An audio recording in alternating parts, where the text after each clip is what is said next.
Okay, wonderful. So I hope everyone is able to see this. So those who are able to see this clearly, you may continue looking at this screen sharing.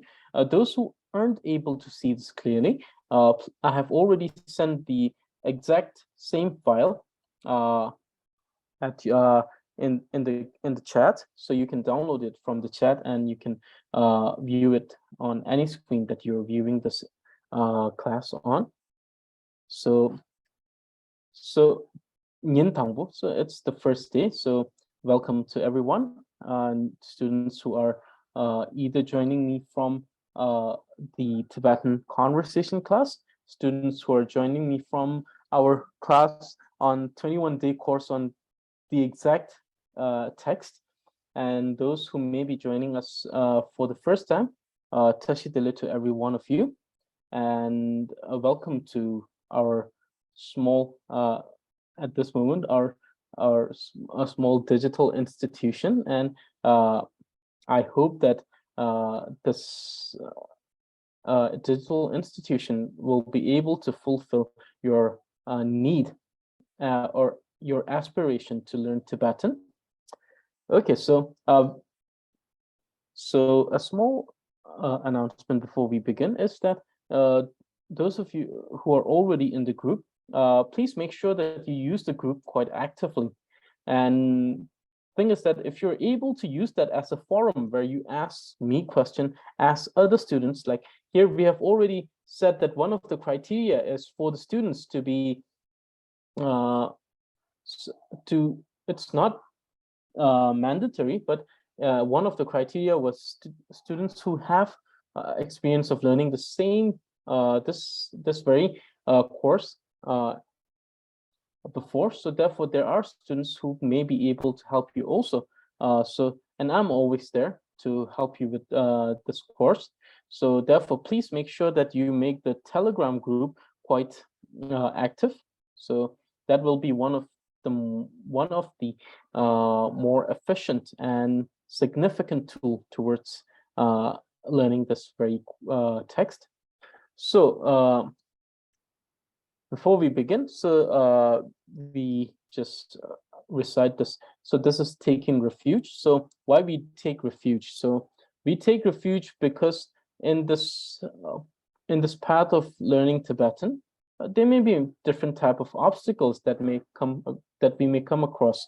Like this is currently a course that is projected for 1.5 years. So in 1.5 years, there are multiple things that may bring a stop to the very learning. So therefore, to be able to avoid those kind of misfortunes, those obstacles, so we're just taking refuge. So, and then to take inspiration and to feel that we are being supported in learning this. So we're taking refuge. So a very brief explanation. I'm not going to go in depth on the concept of taking refuge. It's a very brief explanation. So now this is a single verse that I have written as a sign of auspiciousness towards our classes that we will have. So this is something that I have written. It's taking refuge. And so let me just read it first, and then I'll explain what it is. Jigde mina seve veserche shirab kungi chungkung rotizi mawe wangchu debjo kungi gel sanke jambe yang la chatselo. So this very particular verse, what it means is it's an homage to Bodhisattva, Mahasattva Manjushri. It says Jigde minsil mina seve veserchen. So Jigde meaning the earth, Min means the darkness, Mina means the darkness, or in this case, we understand it as ignorance. So the one that possesses the light, Husser means the light. So the one who possesses the light that dispels all the ignorance of the entire samsara. Shirab kungi chungkung reltizi. Shirab means wisdom. So the chungkung means the origin, where it originates. So Manjushri is known as the embodiment of the wisdom of Buddhas of 10 direction and 3 times. So wisdom. So the source of all wisdom. The one, Zin means to hold or to have, the one who holds, one who bears. And reality is a sword. It's a sword that's normally depicted in most of the in Tibetan Buddhism. We symbolize it symbolizes wisdom. The reality, which is a blade that is ablaze, meaning that the top of the blade is on fire. So therefore, the one who bears that sword, the origin of all wisdom.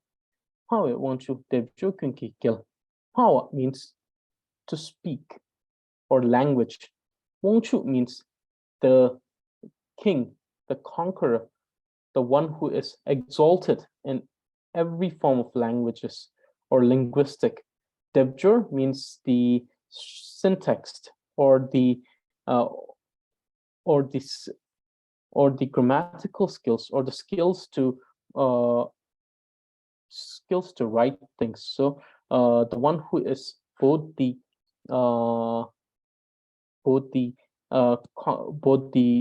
king, or the one who is both the king of linguistic and the grammatical skills. Sangye Jambe yang le chatselo. Buddha Manjushri, I prostrate to you with reverence. So this is the taking refuge that we're doing right now. So we're taking refuge in Bodhisattva Mahasattva Manjushri, because he is the embodiment of wisdom of all the Buddhas of 10 direction and 3 times.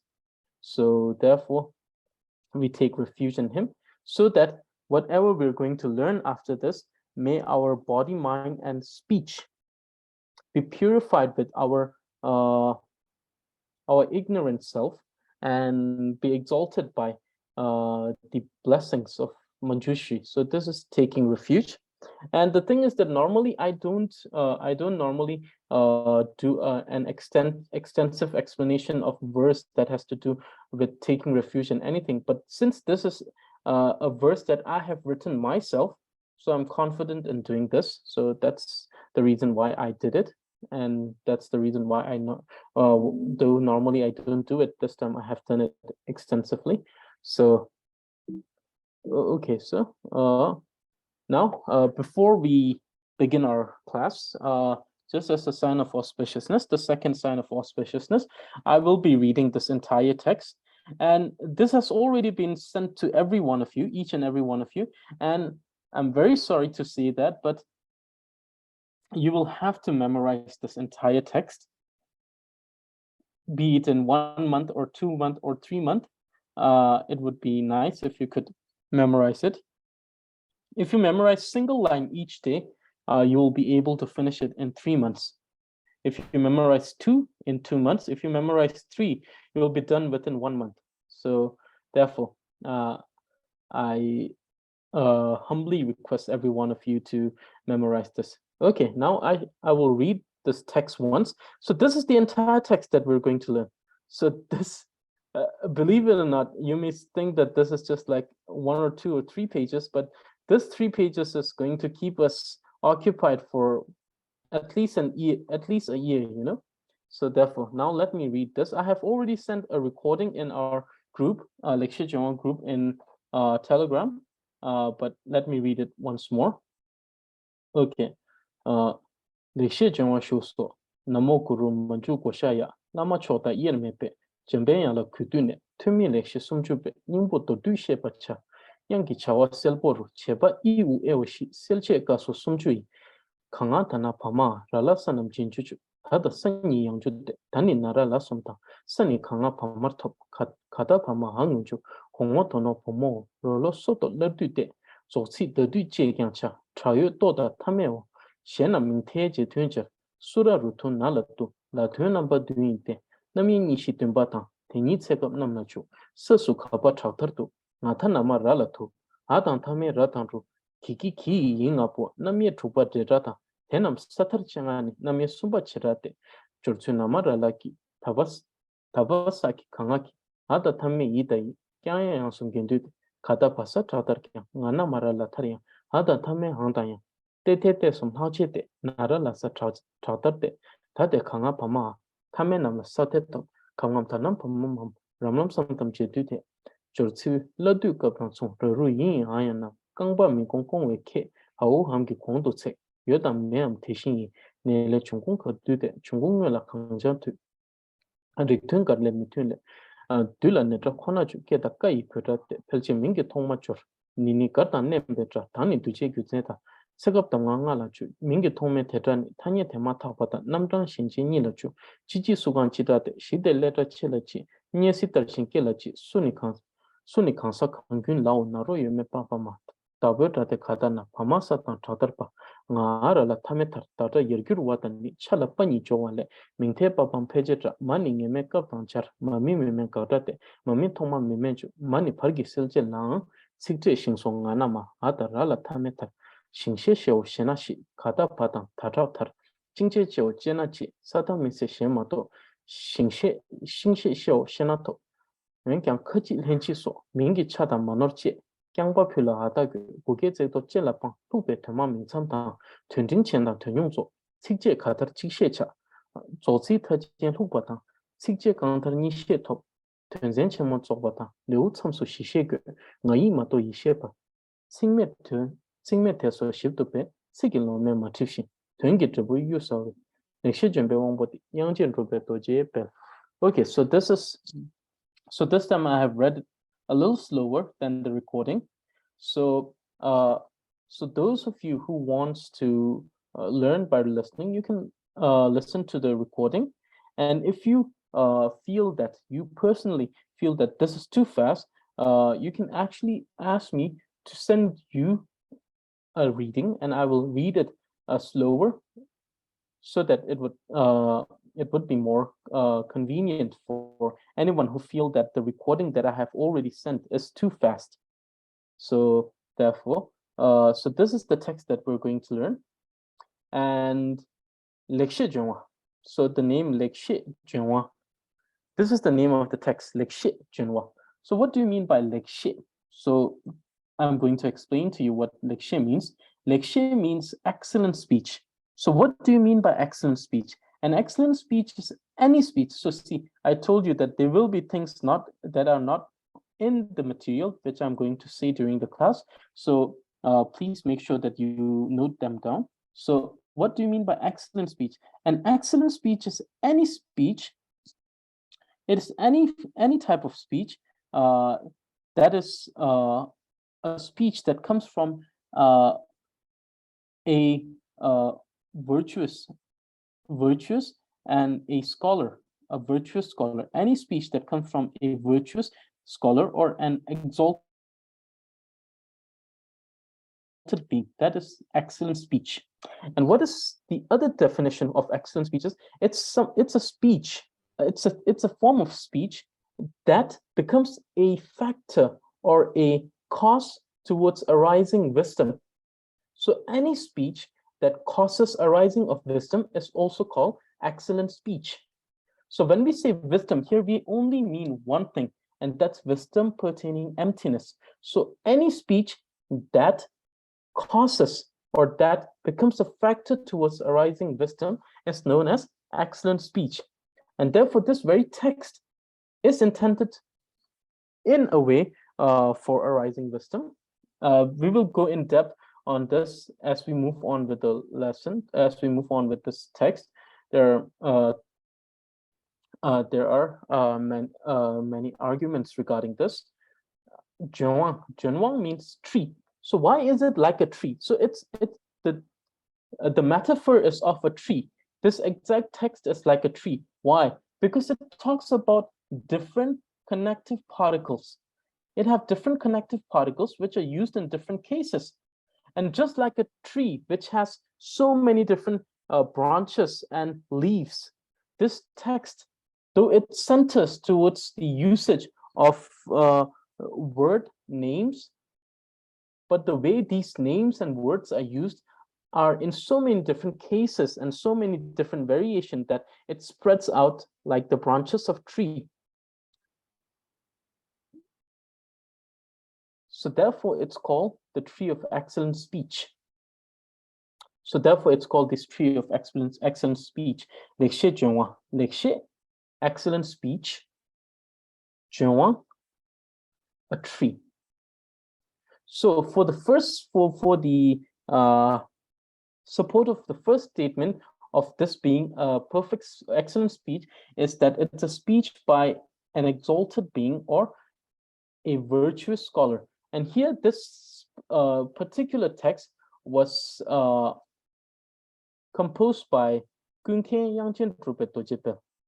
So Yangchen Drubpay was a great practitioner, a scholar, both of the Sutrayana and the Vajrayana Buddhism.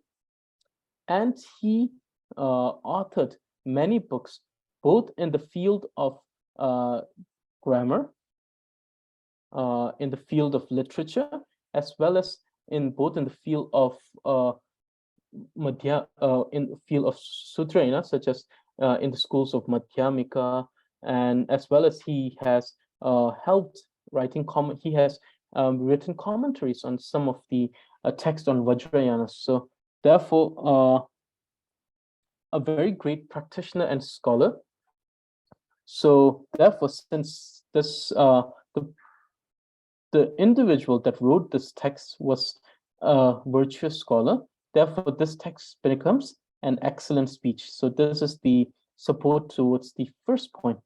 And the second point, as it's we were saying that it should be a speech that arises wisdom. This very text, in some context, will tell you about the imputation or a labeling by the mind, because it talks because it uncovers the very, or it dissects the very idea of formation of names and words, how name and word functions. So in that context, you will be able to understand. Similarly, there will be some particle, the negation particle, during which we will talk about two types of negations. So therefore, in those contexts, you will see that it actually helps in understanding or causes contemplation on the true nature of things or phenomena. We will delve in, so therefore we will delve in it in a more deeper level than normally it has been done. So therefore it takes a longer time. So this is the text you will have to memorize. It's so sorry if it feels that I'm being very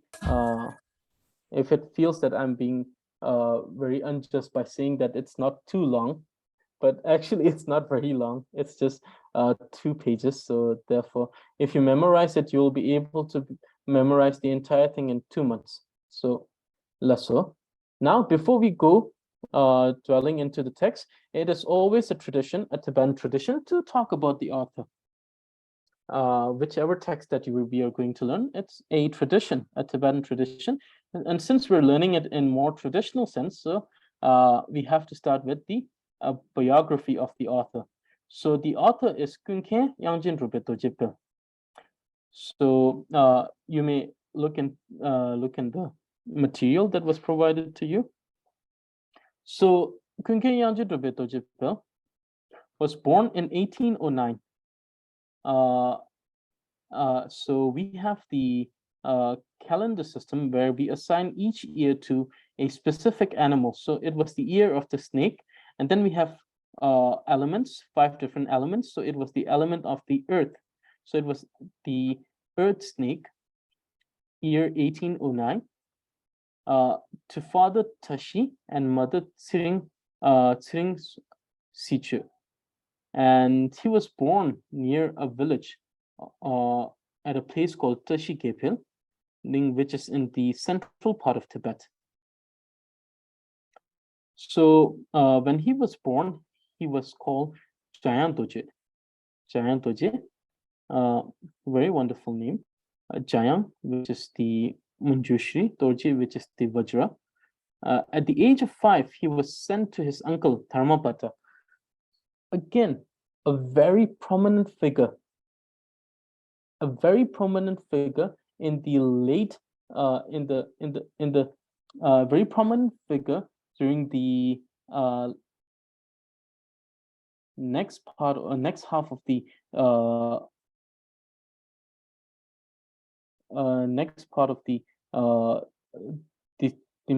the second millennia. So we see that from the year, so he's a prominent figure.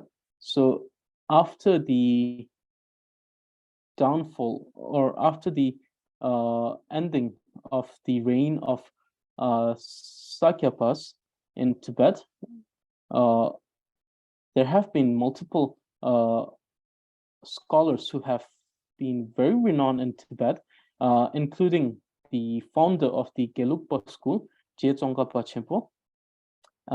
There have been many scholars, and one such prominent figure, one such significant figure in Tibetan history is Dharmapata. And he has written many commentaries and texts on both Sutrayana and Vajrayana. He was the prime student of Sakya Pandita Kungai Khyentse, a very prominent figure and a very renowned scholar at that time. And he was the uncle of Yangchen Drubpay Dorje, Kunkai Yangchen Drubpay Dorje. So he has done contribution both in Tibetan linguistic science as well as Tibetan Buddhism, both in the Sutrayana as well as the Vajrayana.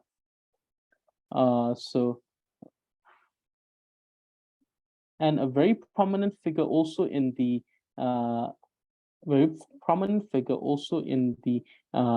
he has written many texts in the field of Vajrayana, but one of the more renowned one is the text that he wrote on the Vajrayana practice of the Heruka.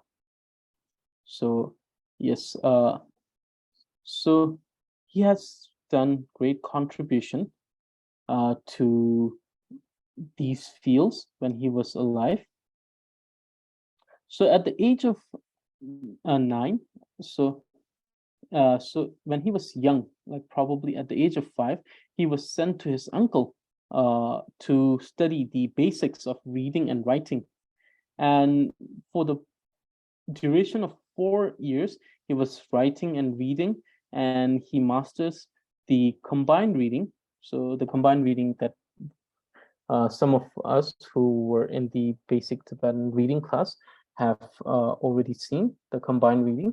So by the age of 9, he mastered it. So it took him 4 years to master it. And at the age of 11, he offered his hair to Khenchen Kuncho Chumbe of Tashi Gebeling and took the vows of renunciation. So he became a monk at that time and was given the name of Lobsang Chumbe. At the age of 12, he took the vows of the novice monk. So he took the vows of the novice monk and from Khenchen Kuncho Chumbe. And since then, he truly devoted himself in learning how to write and read and to study the basic of Tibetan grammars. Like, for example, we have this text, which is the commentary of the 30, which is the main text. So he studied those texts and commentaries on those texts by scholars, including his own uncle. And not only that, he also devoted his time in studying other texts such as the Vajra song of Jeju Milarepa. And at the age of 19, he underwent at the age of 19, what he did is he underwent the tutelage of his uncle Dharmapata, who became his not only his uncle, his teacher, and his root guru. And from him, he studied the basics of he studied not only the basics, but more advanced linguistic science, and which consists of the sutras such as the Kalapa, Kalapa is a very profound sutra in the class in the discipline of Vyakran. So in Tibetan we call it Vyakarana, but the actual word is Vyakran. And the Vyakran comes from the Sanskrit word which means the grammar. So it is a very important sutra, the Kalapa of Vyakran. It was a sutra that was taught by the Indian god who is the son of the Lord Shiva, called the Kartike, the one who rides the peacock. And it's said that inspired by the feather of the peacock, he actually taught this. He actually taught the sutra. So Kalapa. Another and not only that, there were other texts. So let me just write down the text in the chat. So not only Kalapa. So we have sutra. So three most prominent sutras on linguistic science in India. Okay, so the first one is the Kalapa. The Kalapa. The second one is also a very old text. It's called the Panini, written by the great scholar Panini himself. And then the third one is called the Chandrava. Chandrava, which is the text by Chandragomi. So a very profound and renowned scholar of his time, Chandragomi. So Kalapa, the Sutra Kalapa, which was taught by the Kartike, the one who rides the peacock and the son of the Lord Shiva. The second one is the Panini, written by the great Indian scholar Panini. And the third one is the Chandrava, which is written by the great Indian scholar Chandragomi. Chandragomi. The thing is that if you have heard these names in Tibetan, you will this will be Kalapa, this will be Panini, but this will be not Chandrava, but Chandrava. Because instead of Chand, we have Tsa, and Chandragomi would be Chandragomi. So it would be Chandragosha. Sorry, it's Chandragosha. It's not Chandra. Yeah. So we see that these are the three most prominent texts which were translated in Tibetan by the great Tibetan translators, which was translated in Tibetan and is still being studied in Tibet as one of the greatest sutras on the linguistic sciences. So the first one is the Kalapa, the second one is the Panini, and the third one is the Chandrava. And all of these comes under the discipline of the Vyakran. So it's the Vyakran, which means the grammatical system. So and so Kunkeyanji Drubpay at that time known as Lobsang Chönpe, studied under his teacher and uncle, later his root guru, Dharmapata, in the linguistic science of different sutras. And so he studied there from the age 19, and then in the 4th month of the year, so later he gave the test around the age of 34. He gave test to his teacher on these sutras, Milarepa's Vajra song, a different text on the different Buddhist tenets or philosophical school, including and then also on the paramitas, Vinayas, and the Abhidharmas, and he was able to give and clear this test successfully at the age of 34. And in the 4th month of that very year that he passed his test, what he did is that he took the vow of a fully ordained monk from his guru, Dharmapata. And from then on, he studied the disciplines of the Vinaya. And not only that, it's not written here, but he also took many initiations from Dharmapata because he was a prominent Vajrayana practitioner.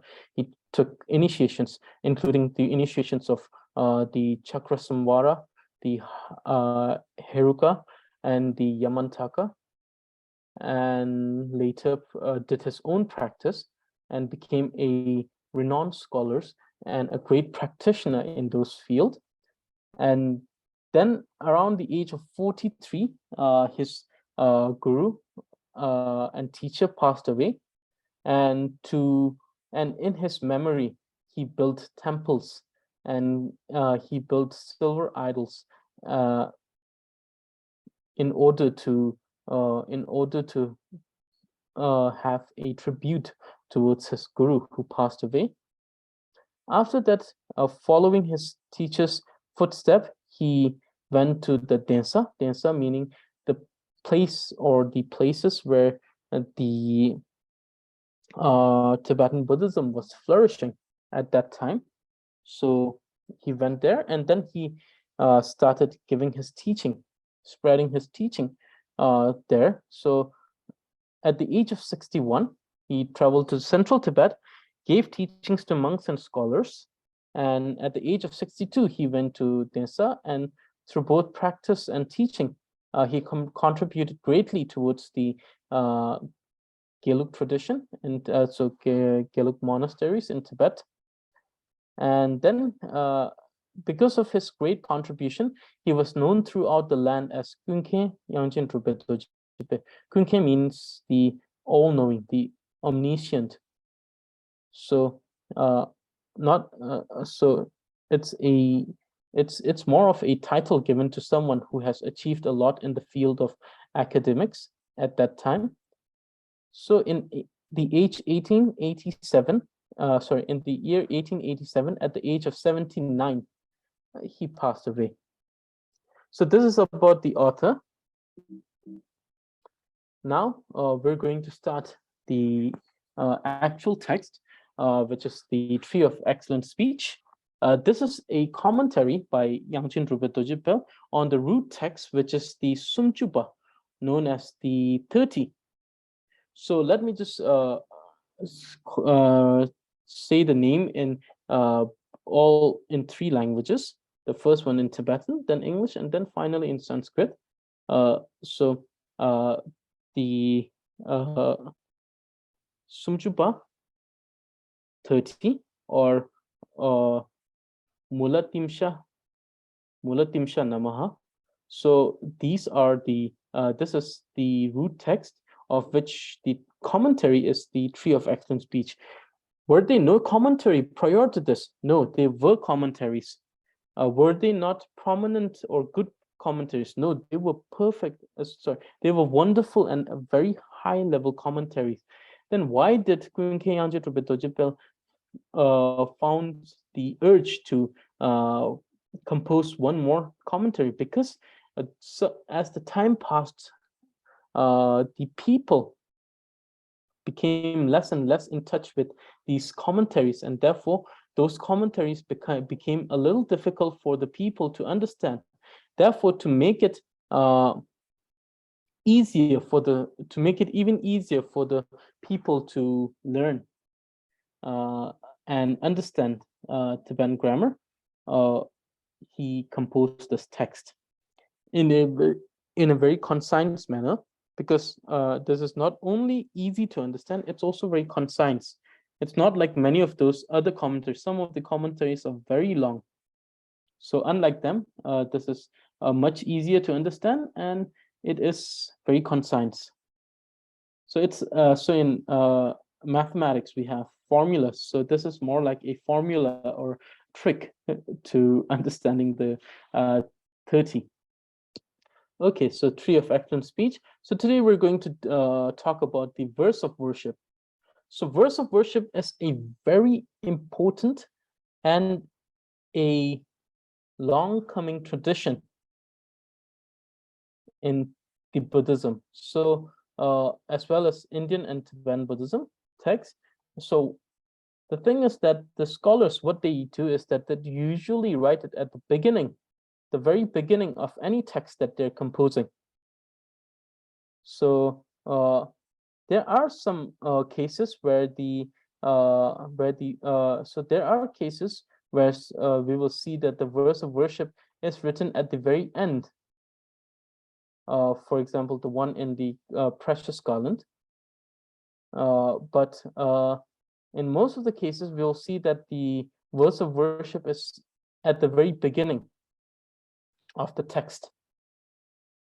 And the verse of worship is to pay homage to any particular deity, so that your composing of this very text is completed, or the completion of the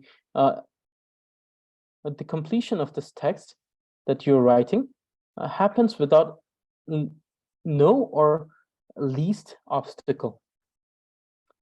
And so that's the reason why we have this long coming tradition of writing the verse of worship. So you already saw that before we started our class, we first read the verse of worship that I have written in the beginning.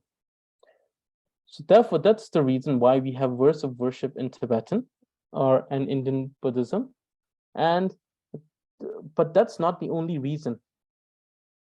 So there are two reasons why we write the verse of worship. First one is to ward off any obstruction or obstacles that may arise while composing the text. And the second one is to establish which basket of teaching of Buddha the particular text belonged to. The thing is that most of the texts which are composed in India as well as in Tibet during the flourishing of Buddhism are things that are related to Buddhism. And therefore, every text that is in Buddhism is categorized in three baskets of learning. The Vinaya basket, the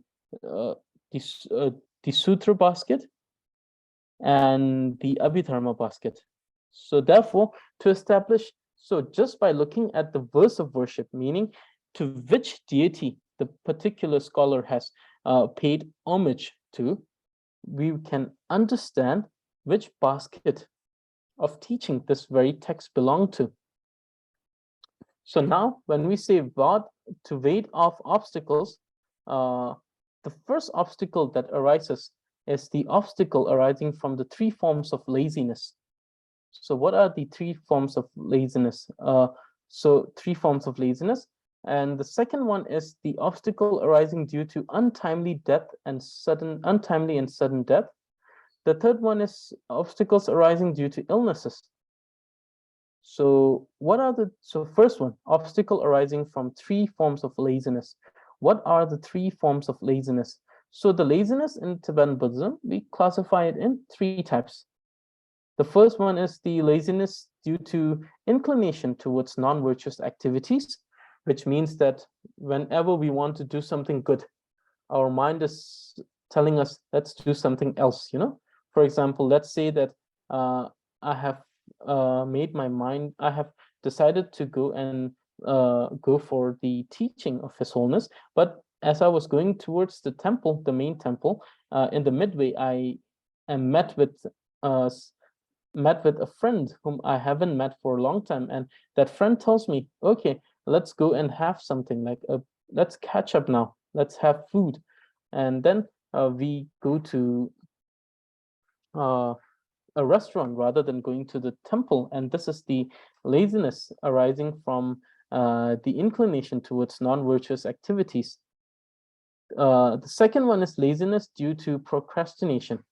So it is the laziness which tells us, which comes from our concept that we have time, which comes from our concept that, oh, tomorrow I'm gonna live, that it is a guarantee that I'm not gonna die tomorrow. This thought that death cannot be sudden, that death is something that will come in my late 70s or 80s. That kind of thinking brings us towards the laziness due to procrastination. And the third type of laziness is laziness due to thoughts of inadequacy of self, saying that, oh, this is too difficult, I cannot, oh, me, how can I? You see, I am nothing, I cannot do anything. Or saying like, oh, practice of dharma, and me, I know nothing about dharma, I'm just someone so low that I cannot do anything. So that kind of thought is the laziness due to the thought of inadequacy of self. And know that all of these are laziness and arises from the inflicted, the afflicted mind, or the affliction. So, okay, so first, the obstacle of laziness due to the inclination towards non-virtuous activities may be such as being occupied by non-virtuous activities, such as indulging in materialistic pleasures and to form and other forms of instant gratifications instead of working on the text. Or, yeah, for example, if I was to compose a text, and what happens is the moment I try to compose it, my mind turns towards all those things which gives me either instant gratification or which are and those materialistic pleasures, and I say, I'll do it, like I'll say like, oh, I don't want to do it because my mind is telling me to do that. So those kind of things are also inclination towards non-virtuous activities. Second one is obstacles. So we're not going to go too much in depth in these. We're just going to introduce them to the point that it's relevant to the text that we're learning at the moment. Second one is the obstacle of laziness due to procrastination.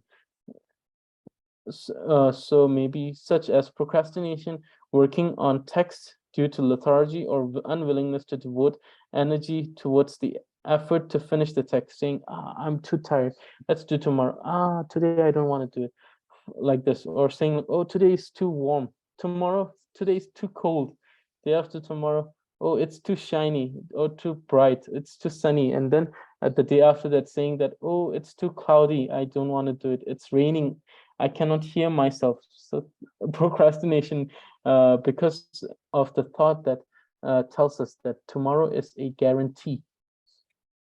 So the third type of obstacle is the obstacle of laziness due to thoughts of inadequacy of self, maybe such as considering one incompetent to continue writing the text, that is suffering from low esteem, self-esteem, to give up in midway or not starting at all. So in some cases saying that, this text is such a great text, someone like me, how can I even write a single sentence about it?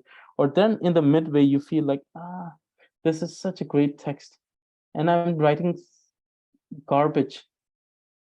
Things like this, the thought that makes you feel inadequate or incompetent of doing something. So those are the three laziness and are one of the greatest obstacles towards any virtuous thing or any virtuous act. So second obstacle is an obstacle arising from untimely and sudden death. So the obstacle arising due to untimely and sudden death while composing the text, there may be untimely or sudden death that may occur due to unknown circumstances. And thus the verse of the worship is to take refuge in order to request protection. So sometimes it may be due to some unknown circumstances. And in other cases, we see that there may be some harm done by some unwanted entity, and to ward them off, we take refuge in the three gem to take protection, saying that, oh, let me finish this. You see, saying like, oh, I have to finish this, and until then, just help protect me to finish this text, and once it's done, then I'll deal with that entity, or things like this, And the third is the type of obstacle arising due to illness, Falling ill in midway of composing the text may either lead to delay or, in worst case, death of the author, thus incompletion of text. So in one case, what may happen is that the author may fall ill and die, ultimately resulting in unfinished text. In other case, what may happen is that the text may takes the break may be too long, and the person will feel like, I've already taken such a long break. Now I don't want to even write, and then the text is being unfinished. Therefore, to ward off or to prevent those type of obstacles, which is of the laziness, obstacles due to laziness, the three laziness, obstacle due to untimely and sudden death, obstacle due to falling ill, to protect us from these kind of circumstances, we take refuge, and thus we write the verse of worship. Now the second purpose is the purpose of writing the verse of worship to establish or to determine to which of the three baskets of teaching the text belong, whether it belongs in the Sutra basket, Vinaya basket, or the Abhidharma basket. And if the text, or if the text that if it's a text that belongs to the Sutra basket, we will see that the verse of worship will begin like, I prostrate to you, Buddha and Bodhisattva. If the homage and the worship is directed towards Buddha and Bodhisattva, then that particular text is a text that belongs to the Sutra basket. Now, if the text has a particular verse of worship that goes like, I prostrate to you, omniscient one, or I prostrate to you, Tathagata. In that cases where we see that the prostration is directed only towards the Buddha, those type of text belongs to Vinaya basket. Finally, the text which belongs to the Abhidharma or the basket of wisdom, we see that in those texts, the verse of worship is, I prostrate to you, Manjushri. We see that the prostration is done towards Manjushri. And in those cases, these texts belong to Abhidharma. So therefore, in case of Tree of Excellent Speech, we will see that the verse of worship is done in two languages, one in Indian and one in Tibetan. And the verse of worship, which is written in Indian language, is written before Tibetan language, and that also has a reason. So the verse of worship in Indian language, so this is the verse of worship, Namo Guru Manjo Goshaya. So this is the verse of worship in Sanskrit, Namo Guru Manjo Goshaya. So the tradition of including at least a word or a line in Indian language while composing the text in Tibetan comes from the time of the 33rd king of the Tibet, Songtse Gampo.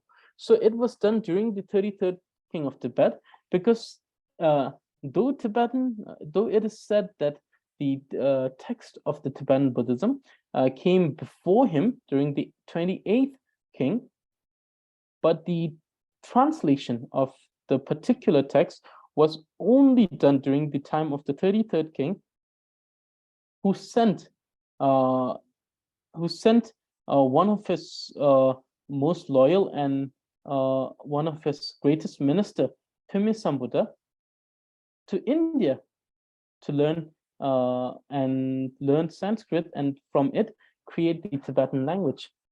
So this very particular text that we're learning is the commentary of the 30, which was composed by Pimi Sambuddha, who was the loyal minister of the 33rd king of Tibet, Songtsen Gampo. So in the 7th century, it was during the 7th century, and so this was made in tradition. It made a tradition because we know that Tibetan Buddhism came from India. So it's not something new. It was known all along that Tibetan Buddhism came from India, and it came from Buddha Shakyamuni. It came from Buddha Shakyamuni, And therefore, to pay homage to Buddha Shakyamuni, we Tibetan people from then on, all the scholars from then on, started including the very language which was used by Buddha, which was used to write the teachings of Buddha in word. So it was used to write down the teachings that Buddha has given. And therefore, to pay homage to that language and to pay homage to Buddha, including the great Nalanda masters, Tibetan language was Indian language was made mandatory to be incorporated in any text that was related to Buddhism. Therefore, there was the inclusion. So therefore, we see that this is the first reason. And then the second reason is to show that the text that the scholar composed is on par with the texts which were composed during the time of the Nalanda masters. So the Nalanda masters, what they did was that whenever someone would try to publish something, they had to send it through those people, those scholars of they had to provide a copy to the great scholars in Nalanda, and these scholars, they would review the text and see if it was worthy to be published. So if it was not worthy to be published, so at those times, what they used to do, it was a way of saying that the text is not worthy, was that they used to tie the text to the tail of a dog, and the dog would just pull the text, would just take the text around. You see, they would take the text around everywhere that they went. So therefore, therefore the scholars, they were quite scared to publish if their texts were not of a very great standard. Therefore, an Indian letter or Indian word, it may be a word or a name or anything, was included to say that the very text that is being published at that very time by the Tibetan scholar was on par with this text that were published during the time of Nalanda. So to establish the standard, to say that it was a standardized thing, it was like a sign of being standard. So therefore, in this very particular text, in the text of the 30, we see that both the verse of worship as well as the name is being written in Sanskrit. The verse of worship being Namo Guru Manju Koshaya, and the name of the 30 was also written in Sanskrit. It was called Vyakran Mulatimshat Namah. So Nama means name. Nama means name. Timshat means 30. Mula means the root. And Vyakran means the grammar. So a grammar text or grammar text of 30, the grammar text called 30. So Vyakran Mulatimshat Namaha. Or sorry, not Namaha. Namaha is totally different. It's Nama. So Mulatimshat Nama. So therefore the name, the text of the grammatical text called 30, and that was what it was included at that time. And here we see that the Tree of Excellent Speech has only adopted the because that was the only thing it could adopt, was the verse of worship, which is Namo Guru Manjo Koshaya. So now let us break down this. So Namo means to offer prostration. I prostrate to you, I bow to you in reference. Namo. Guru means the highest excellent teacher, a teacher upon whom there is no other. So there is no other who is higher than that.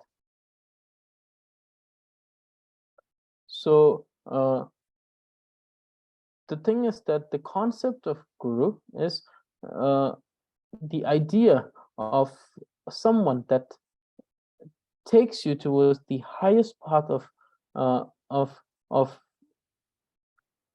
so I'm very sorry if I'm just I'm using the term consciousness, but the highest level of consciousness, and there's no one higher than the guru. No one, not even the Buddha is higher than guru. So guru is the highest, so the most highest and excellent teacher. So it's just a scenario that says that if there is the guru and the Buddha, and if you had to listen to one, you always listen to the guru and never listen if that's the case. So therefore, in any case, not going more in detail to that concept. So guru, the most highest excellent teacher.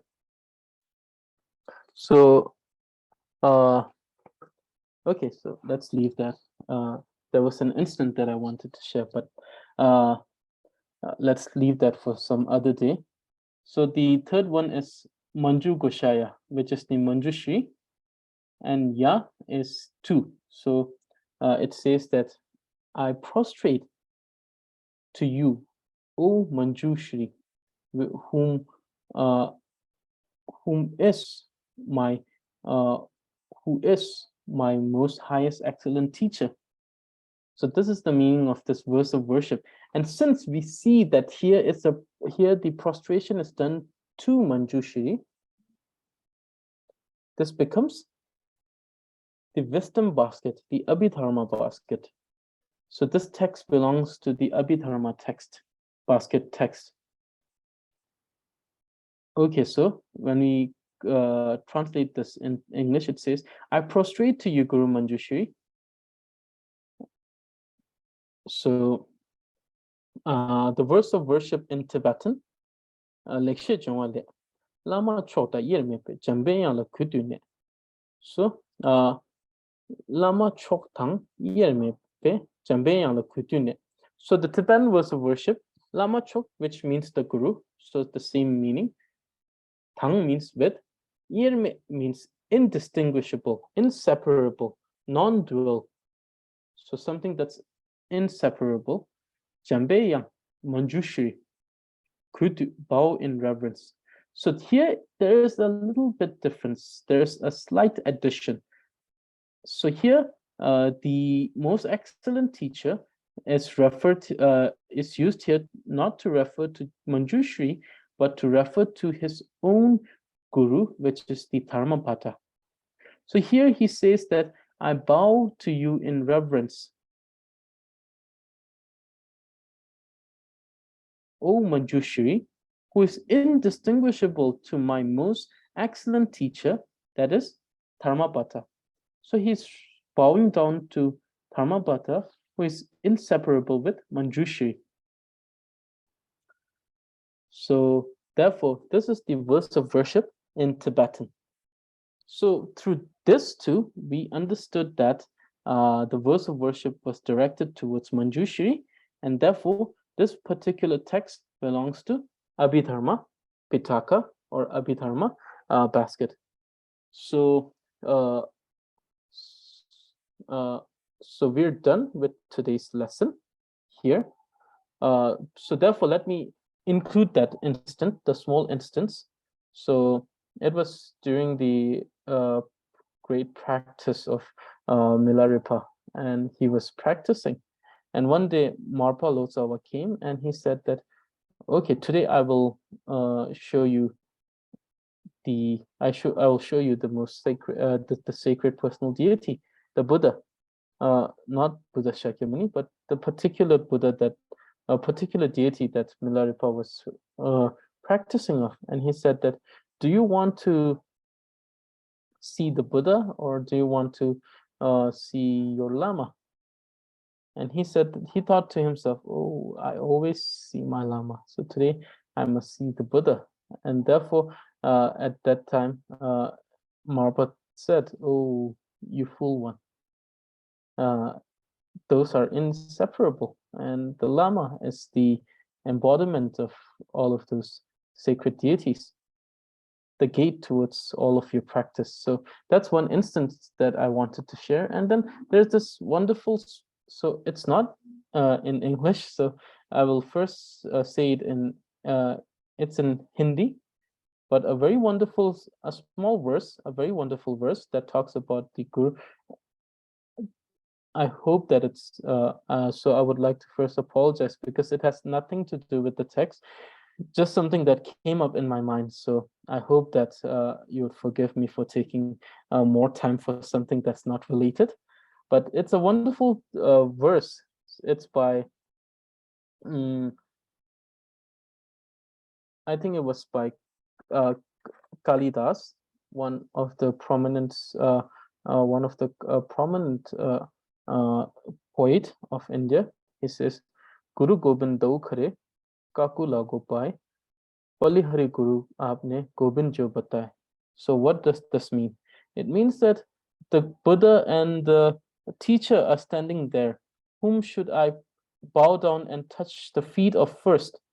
And then he says that I'll first touch the feet of my teacher, because my teacher was the one who introduced me to the Buddha. So therefore, it's just a verse that I like, so I wanted to share. But in any case, this is the lesson for today. We have covered the verse of worship. So remember, the classes will be like this. The thing is that we will be talking about these things. And as right now, we're just introducing the text. We're still not at the main text. We're not learning about the different particles. Right now, it's the verse of worship. Then afterward, we will go with the pledge of composing. And then after, when we start with the vowels and consonants, then we're touching the actual text. And then at that point, we will see that this has why it's called the tree of excellent speech. We will learn so many different cases, usage, particles.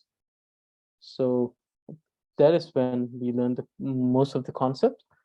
But in any case, we're going to go slowly. We're not in a hurry, so we will go slowly and make sure that everyone understands mostly everything of this particular text. Okay, so this is it for today. So does anyone have any questions regarding today's lesson? Does anyone have any questions regarding today's lesson? Yes, Tanzila. So, Yes, sir. so this text comes Yes. under which of the three sutras that you shared? The It comes under the Abhidharma Sutra, the and basket of wisdom. no, the grammar one, the Kalapa, Panini, and Chandrava. Ah, those one. So the thing is that those, the Kalapa, the Panini, and the Chandrava, these are the texts which are written by the uh, great Indian scholars. Right. So we will have to. So the thing is that first we'll have to establish if those are Buddhist text or not. So therefore, those are not categorized here because those are not particularly considered to be Buddhist text. So therefore, that's the reason. But Okay. in any case, very prominent and very, very famous, especially the Kalapa and Panini. Panini, one of the oldest text which talks about the structure, construction, and the syntax and the nature of language. So very wonderful text. And since these three texts were so renowned that the Tibetan translator had to translate them.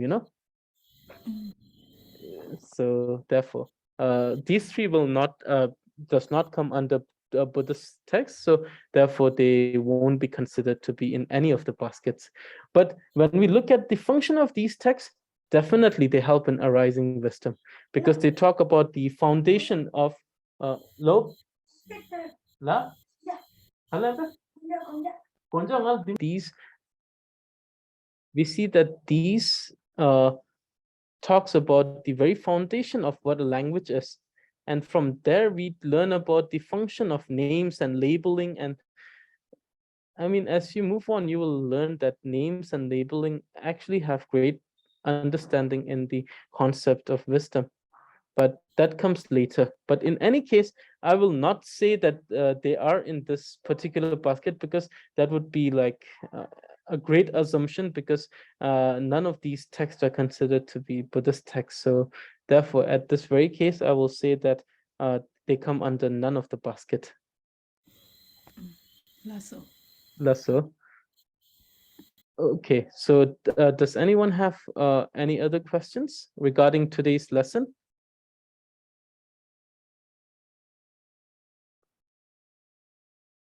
Be it on the verse of worship, or be it on why we have verse of worship.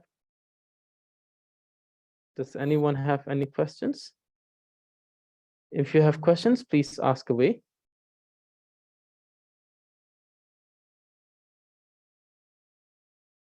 And make sure that you're taking the notes and you're studying this material, because we will have both assignments as well as we'll have quiz. So because this is a text that requires constant revision, you see, so therefore I'll have to do those things so that I can help you be in contact with this, in touch with this particular text as much as possible. So as well as we will be using the group, those who, and the homework, each and every one of the homework should be sent in the group. I'm very sorry to make it in that way, but please send each and every one of the homework in the group. Don't send it to me individually. Don't send it to me through email. I want everything to be sent in the group, because this will inspire each and every one of you when you'll be able to see how each and every one of you are in progress of in the phase of progressing into learning Tibetan. So the thing is that I truly want each and every one of you to be inspired by each other and by your own self. So therefore, make sure that you send. For today, there's only learning. I don't have any homework because we haven't started the actual we have started the text, but we haven't started with the cases. So therefore, please learn, review whatever has been taught here. All of the recording will be available on the Google Drive that was to which you have already provided your email address. And from so the next class, I think the classes after that, after that the classes, I think it's on Mondays and Thursdays, is it?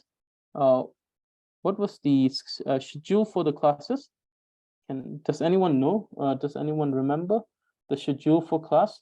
Was it on Monday, Thursday, or was it on Tuesday, Thursday? Because I remember Monday, but I don't remember. It's Monday and Thursday. Okay, thank you. So it's on Mondays and Thursdays. So this week we'll have only this class. The reason, because today is already Wednesday. Tomorrow I won't be able to have class tomorrow. So therefore, the thing is that we will have the class on Monday now, and then it will be always on Mondays and Thursdays. If only in cases where I won't be able to have classes, we will be having it on Mondays and Thursdays. And yeah, those who have already joined, I hope that you will be able to continue with us for a long time. This class will be held for a long time.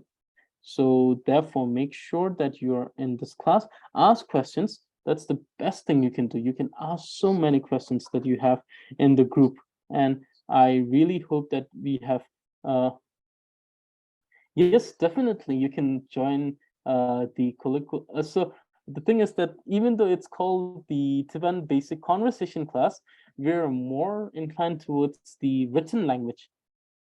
But you'll see it during the class. So definitely we'll have your email address. So It's here, so we'll have it. And